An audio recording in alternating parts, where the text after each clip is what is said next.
नाम है पेशेंट है ना, एक्सपायर हो गया और उसकी जो दाह संस्कार के लिए जब गए वहां पर, तो जैसे उसकी बॉडी को वहां से निकाला तो देखा उसके भाई को भी हार्ट अटैक हो गया और भाई के बेटे को भी हार्ट अटैक हो गया। वो क्या था? फियर, सडन हार्ट बंद हो जाना, फियर। पता नहीं इस तरह की जो भी न्यूज होगी, लेकिन क्या ऐसे फियर में हो जाता है, चलते चलते लोग गिर जाते हैं फियर में। अगर सडन कोई शॉक लग जाए तो सडन दिक्कत खड़ी हो जाती है। ऐसे मेल में, ऐसी फीमेल्स में। फीमेल्स को सडन अगर मेंटली टेंशन हो जाए, पीरियड शुरू हो जाते हैं। पीरियड चले हुए हैं, सडन मेंटली टेंशन हो जाए, पीरियड्स बंद हो जाते हैं। सडन बीपी राइज कर जाता है, नींद आना बंद हो जाती है। तो ये जो भय और अभय क्या है, और बंधन और मोक्ष को यथार्थ जानता है, वो बुद्धि सात्विक है। यानी कि जो बुद्धि प्रवृत्ति मार्ग, जो कर्तव्य, मेरे जीवन में कर्तव्य क्या है, अकर्तव्य क्या है, भय और अभय क्या है, बंधन और मोक्ष को यथार्थ जो जानती है, वो बुद्धि कौन है? सात्विक। ऐसी बुद्धि तत्व से जो जानता है कि हमें डर कहाँ लगता है, भय कहाँ होता है, अभय कहाँ होता है। ठीक है, अगर हम सत्य के रास्ते पे चलेंगे तो वहां अभय होता है, अगर हम असत्य के रास्ते पे चलेंगे तो वहां क्या होता है? भय होता है, डर। अगर हमने कुछ गलत कर दिया, असत्य, तो अंदर से एक फियर बना रहेगा, एक डर बना रहता है ना। तो इसीलिए क्या है, हमें क्षमा, अगर हमने किसी ने हमें गाली दी, हमने उसे क्षमा कर दिया तो हमारा डर खत्म हो गया ना। इसीलिए क्षमा, दया, सत्य, सरलता और संतोष, इन पांचों चीजों को हमें अमृत की तरह धारण करना चाहिए। और हमें छोड़ना क्या चाहिए? काम, क्रोध, मोह, लोभ और अहंकार। ये पांच जो चीजें, ये जीवन को नरक बना देती है। और जीवन को जो सात्विक और जो देवता बनाती हैं, वो पांच चीजें जो मैंने पहले बताया। ठीक है, तो इन चीजों को, मोक्ष का यथार्थ जाना। मोक्ष क्या है? यहां मरने के बाद हमारा मोक्ष होगा, ऐसा कुछ नहीं। इसी संसार में मोक्ष है। अगर आप इसी संसार में, अगर मन से कि मेरा काम है, मेरा जो शरीर है वो काम करने का साधन है, मैं सिर्फ काम करने के लिए आया हूं और परमात्मा मुझसे काम करवा रहे हैं, जो करवा रहे हैं, मैं उनकी कृपा से काम करता जा रहा हूं। और मैं अपने आप को दृष्टा के रूप में देखूं, अपने शरीर को, अपने जीवन का, जो मेरा जीवन में जो पिक्चर चल रही है, जो जीवन में मेरा अपना एपिसोड चल रहा है, जो मेरे जीवन का अपना ये सीरियल चल रहा है, मैं उसे दूर से देखूं। ठीक है, भगवान राम के जीवन का अपना जीवन चला था, उसे हम कहते हैं रामलीला। राम के जीवन में, भगवान राम के जीवन में क्या हुआ, भगवान कृष्ण के जीवन में, वो कहते हैं रासलीला।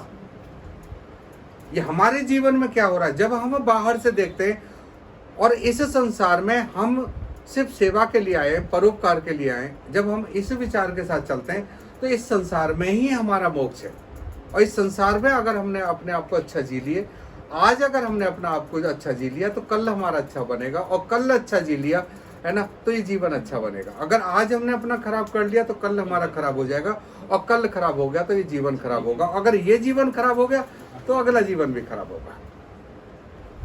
एंड मति सोगति, अंत में जो आपकी मति होगी, जब आप इस संसार से जा रहे होगे, जो मति होगी वहां से आपके जीवन की गति लिखती है। जैसे जब गांधी जी के अंदर गोली मारी,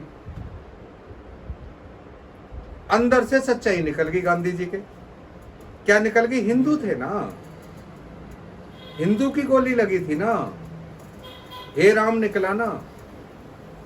क्योंकि अंत में मति, जो अंत मति थी, वो उनके जीवन में, जो जीवन में उन्होंने धारण किया था, वहां अल्लाह नहीं निकला उनके जीवन से। वहां क्या निकला? हे राम। क्योंकि जीवन में उतारा क्या था उन्होंने? हे राम। और उनका जो गीत है वो क्या है?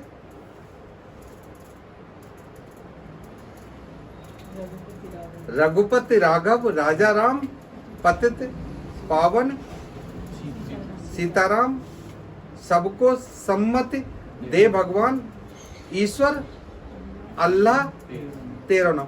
तो ईश्वर को भजा था उन्होंने, अल्लाह को नहीं भजा था।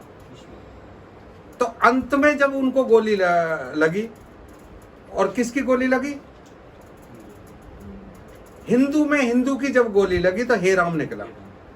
अगर अंदर से अगर दोनों एक है तो अल्लाह क्यों नहीं निकला? तो इसका मतलब है पूरे जीवन जो आप है ना जिसको भजेंगे, अंत में वो चीज आपके जबान पर आएगी और वहां से अगली गति बनेगी। और एक जो शब्द है हे राम, इसने उनको क्या बना दिया? महात्मा, महान आत्मा। गांधी जी महान आत्मा थे क्योंकि पूरे जीवन उन्होंने राम की अंदर से चिंतन किया था। हे राम हे राम हे राम हे राम हे राम हे राम। अगर जिसने वो नोट गिने पूरी जिंदगी तो उसे अंतमति में तो नोट दिखाई देंगे ना। जिसे घर का जिसने है ना सोचा उसे तो घर दिखाई देगा ना। जिसने रिश्तों का सोचा रिश्ते दिखाई देंगे, और जिसने परमात्मा का सोचा उसे परमात्मा दिखाई देगा। तो इसीलिए वो क्या है? हमारे देश के कौन है? राष्ट्रपिता। क्योंकि वो इस देश में एक धर्म के साथ उन्होंने जीवन जिया, धर्म के साथ जीवन जिया, तो ज्ञान के साथ जीवन जिया, गीता को लेके जीवन जिया उन्होंने, गीता के उपदेशों पे जीवन जिया। हमारे देश के जो राष्ट्रपति थे अब्दुल कलाम, गीता के उपदेशों पे जीवन जिया उन्होंने। क्योंकि जो ज्ञान है ना वो गीता के अंदर है। इस्लाम में कोई ज्ञान नहीं, उसकी धुरी है ईमान, क्रिश्चियंस की धुरी है प्रेम, और हमारी धुरी है ज्ञान। और ज्ञान के अंदर तो सब कुछ आता है।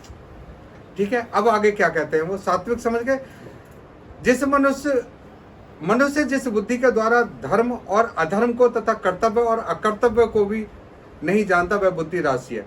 मेरा क्या धर्म है? इंसान के बहुत सारे धर्म है। हम जहां जिसके पास बैठते हैं वही हमारा धर्म है। माँ के पास बैठते हैं तो बेटे का धर्म है, बीवी के पास बैठते हैं तो पति का धर्म है, पति के पास बैठती है फीमेल तो पत्नी का धर्म है, बेटे के साथ बैठते हैं तो बाप का धर्म हो जाता है, और जब बाप के पास बैठते हैं तो हम बेटे के धर्म में आ जाते हैं, बहन के पास बैठते हैं तो हम भाई के धर्म में होते हैं।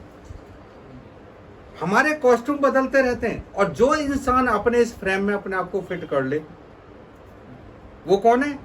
वो